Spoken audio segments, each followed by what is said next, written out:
ಊರು ಈ ಥರ ನಡ್ಕೊಂಡು ಹೋಗಬೇಕು. ಕಾಫಿ ತೋಟಗಳೆಲ್ಲ ಇರುತ್ತೆ ನೋಡಿ. ವ್ಯೂ ಎಷ್ಟು ಚೆನ್ನಾಗಿದೆ ಅಂದರೆ ಮನಸ್ಸಿಗೆ ನೆಮ್ಮದಿ ಕೊಡುತ್ತೆ. ಕ್ಲೈಮೇಟ್ ಬೇರೆ ತಣ್ಣಗಿದೆ. ಮತ್ತು ಇಲ್ಲಿ ಏನಂದರೆ ಜಿಗಣೆ ಕಾಟ, ಸ್ವಲ್ಪ ಮಳೆ ಗಿಳೆ ಎಲ್ಲ ಬಂತು ಅಂದರೆ ಕಾಲಿಗೆ ಜಿಗಣೆ ಹರಿತವೆ. ನನಗಂತೂ ಈ ತೂಕು ಸೇತುವೆ ತುಂಬಾ ಇಷ್ಟ ಆಯಿತು. ಯಾವಾಗಲೂ ಹೋದಾಗ ನಂಗೆ ತುಂಬ ಇಷ್ಟ ಆಗುತ್ತೆ. ಇಲ್ಲಿ ತುಂಬ ವರ್ಷಗಳಾದಮೇಲೆ ನಾನು 10th ಇದ್ದಾಗ ಹೋಗಿದ್ದು ಇಲ್ಲಿಗೆ, ಇವ್ರ ಊರಿಗೆ. ಬಟ್ ಇವಾಗ ಹೋಗ್ತಾ ಇದ್ದೀನಿ, ನಾನು ಪಾಪು ಆಗಿ ಮದುವೆಯಾಗಿ ಪಾಪು ಆದಮೇಲೆ ಹೋಗ್ತಾ ಇದ್ದೀನಿ. ನೀರು ನೋಡಿ ಕಮ್ಮಿನೇ ಇದೆ. ಇನ್ನೇನು ಮಳೆ ಬಂತು ಅಂದರೆ ಎಲ್ಲ ತುಂಬ್ಕೊಂಡ್ಬಿಡುತ್ತೆ. ನೋಡೋಕೆ ತುಂಬ ಚೆನ್ನಾಗಿರುತ್ತೆ.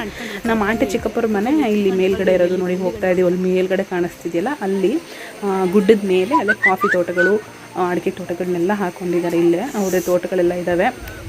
ಫಂಕ್ಷನ್ ಇತ್ತು ಅಂತ ಅಲ್ಲಿ ಊಟ ಮಾಡಿಕೊಂಡು ಸ್ವಲ್ಪ ಹೊರಗಡೆ ಎಲ್ಲ ವೀಡಿಯೋ ತೆಕ್ಕೋತಾ ಇದೆ.